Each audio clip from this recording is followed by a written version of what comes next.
how to use Sherlock AI app. So basically just a beginner's tutorial.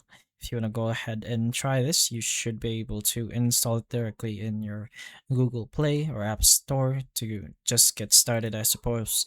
But once you pretty much install the app, go ahead and open it, and you will be met on what Sherlock AI is all about, like catching fake profiles and scammers, uncovering someone's real identity, and much more. They will pretty much just give you a short guide on the features and what Sherlock AI is capable of doing. So we can go ahead and try personalizing our Sherlock AI. So first of all, over here, who we would like to find. So in our case, we're just gonna go ahead and choose, prefer not to say where now since we will be able to change that later.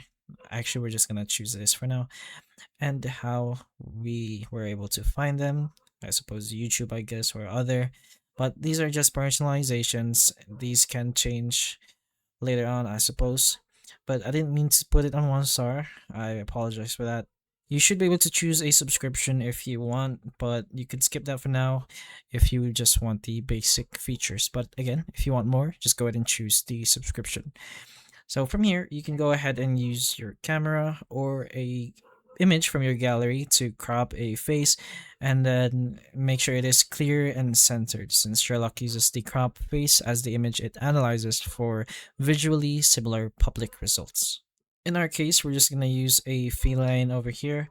We don't have any credits, but again, we send it a face and it will search across public images online. Once you are done with the AI face search, you can go ahead and review the matches. So apparently, you will be able to look through the returned results, which can include preview images, match scores, and source information. You can compare several results instead of assuming the highest scoring result automatically that identifies the person correctly. And then you can choose from whichever result you want to investigate to open its public source page. Sherlock can also keep a history of previous searches on the device, making it easier to return to results you already pretty much checked.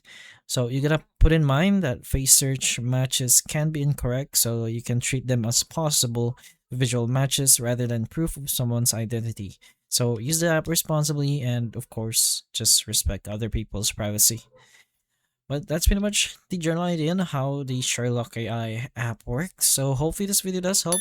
If it can, please like and subscribe for more videos like this, and that's all.